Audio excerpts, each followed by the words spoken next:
Question number 1 मा हेर्न सकिन्छ the demand and the supply function of commodity are given by PD is equal to this and PS is equal to this. Demand दिएको छ, supply पनि दिएको छ in a perfect competition market. Perfect competition मा market मा के हुन्छ, demand र supply दुईटै के हुन्छ, equal हुन्छ. अब यो दुईटा मैले equal गरे भने के को भ्यालु आउँछ, x को भ्यालु आउँछ. ओके, x को भ्यालु आउँछ. After that find the consumer surplus and producer surplus at the market equilibrium price. So हामीले यहाँनिर कन्ज्युमर सरप्लस र प्रोड्युसर सरप्लस फाइन्ड आउट गर्नुपर्ने. Look at here, it's very simple, एकैपल्टमा बुझिन्छ यो. Here PD is equal to demand function कति छ 40 minus X square र PS सप्लाई फंक्शन कति छ 3x square plus 8x plus 8. Okay up to here. अब यो दुईटा भइसकेपछि सक्यो. For equilibrium or market equilibrium or equilibrium point जे लेख्दा पनि भयो. For equilibrium point we have PD is equal to PS, demand is equal to supply. अब PD को वैल्यू कति छ 40 माइनस एक्स स्क्वायर, PS को वैल्यू के छ 3x square plus 8x plus 8. Okay, अब इसला calculate करने. So what we have to do, this all terms we have to take here. So 3x square plus 8x plus 8 minus 40 plus x square is equal to 0. 3x square plus x square के हुन्छ 4x square हुन्छ plus 8x यो दुईटा subtract गर्ने minus 32 is equal to 0. अब यहाँबाट 4 common लिन सकिन्छ. x square plus 4 2 जा 8x minus 8 4 जा 32 is equal to 0. 4 0 को तल जान्छ, 0 by 4 भनेको 0 भयो. सो रिमेनिङ के हुन्छ x square plus 2x minus 8 is equal to 0. अब मल्टिप्लाई गर्दा 8 एन्ड सब्ट्र्याक्ट गर्दा 2. हामीलाई यस्तो नम्बर चाहिएको छ मल्टिप्लाई गर्दा 8 होस् र सब्ट्र्याक्ट गर्दा 2. So 4 2 जा 8, 4 minus 2 2. So we can write x square plus 2 को प्लेसमा 4 minus 2 राख्ने. यहाँ x minus 8 is equal to 0. Do not forget to write down or लेख्न चाहिँ नबिर्सनु है. और यहाँ x square plus 4x plus minus minus 2x minus 8 is equal to 0. यो दुईटा टर्मबाट x कमन लिने, x कमन आउँछ रिमेनिङ x plus 4. यहाँबाट यो दुईटा टर्मबाट minus 2 कमन आउँछ रिमेनिङ x. माइनस कमन आइसकेपछि we have to change the sign. Sign change गर्ने. यहाँ माइनस छ भने प्लस राख्ने. 4 is equal to 0. So we can take again common x plus 4 remaining x minus 2. So x minus 2 is equal to 0. Okay up to here. Either x plus 4 is equal to 0. So x is equal to कति हुन्छ minus 4. यो rejected, neglected जे लेख्दा पनि भयो. Negative मा आयो भने. Okay. So next one, or x minus 2 is equal to 0. So x is equal to के हुन्छ 2 हुन्छ. So when x is equal to 2, then p को value find out गर्न सकिन्छ. When x is equal to 2, then pd मा राख्नुस् और ps मा राख्नुस् same छ. PD कति छ यहाँनिर 40 minus x square. So we can write here 40 minus 2 square. 2 square भनेको 4, 40 minus 4 भनेको कति भयो 36 भयो. Therefore P0 x0 is equal to यहाँ इनिशियल प्राइस कति भएको छ 36 र इनिशियल क्वान्टिटी भनेको 2. Okay up to here.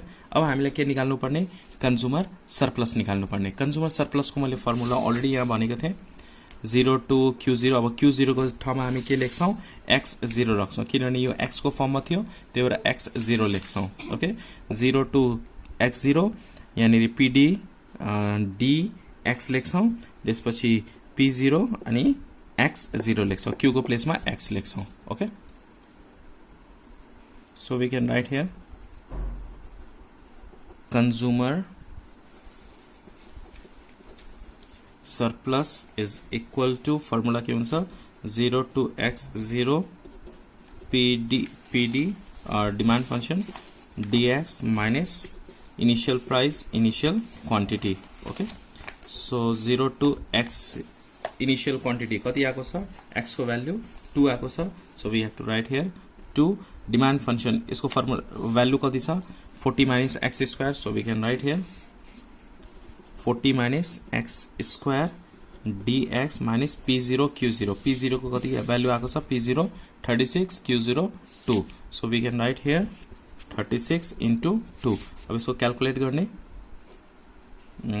Find out integration here 40 को इंटीग्रेशन के हुन्छ 40 को इंटीग्रेशन 40x हुन्छ so 40x minus x square को integration x power 3/3 upper limit 2 lower limit 0 minus यो दुईटा मल्टिप्लाई गर्दा के आउँछ 72 आउँछ अब भ्यालु राख्ने x को भ्यालु 2 राख्ने सो 40 into 2 माइनस 2 पावर 3/3 0 राख्नु पर्दैन यहाँ 0 राख्दा 0 यहाँ 0 राख्दा 0 नै हुन्छ सो 0 राख्नु परेन ओके न यसलाई क्याल्कुलेट गर्ने 40 into 2 80 minus 8 divided by 3 minus 72 यो दुईटा सबट्र्याक्ट गर्दा के हुन्छ 8 आउँछ so 8 minus 8 divided by 3 so LCM लिने यानी 3 8 3 24 24 minus 8 is equal to 16/3 so यहाँ consumer surplus कति आएको छ 16/3 similarly we have to find out producer surplus 2 अब producer surplus को formula use गर्ने producer surplus को formula के हुन्छ look at here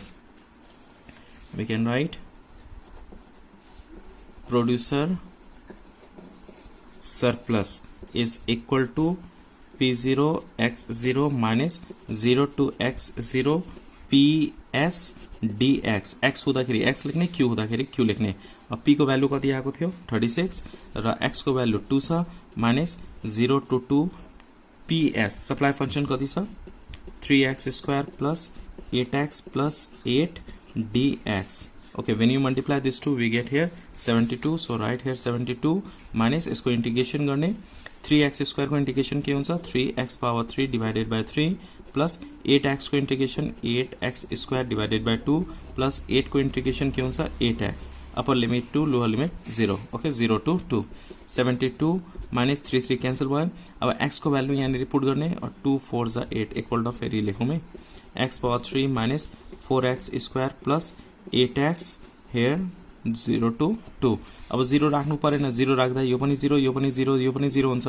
so 2 राख्दिने 72 minus 2 राख्यौं यहाँ 2 power 3 minus 4 into 2 square plus 8 into 2 okay calculate now 72 minus 2 power 3 भनेको के हुन्छ 8 minus 2 square 4 4 into 4 16 plus 8 2 जा 16 यो दुईटा क्यान्सल भयो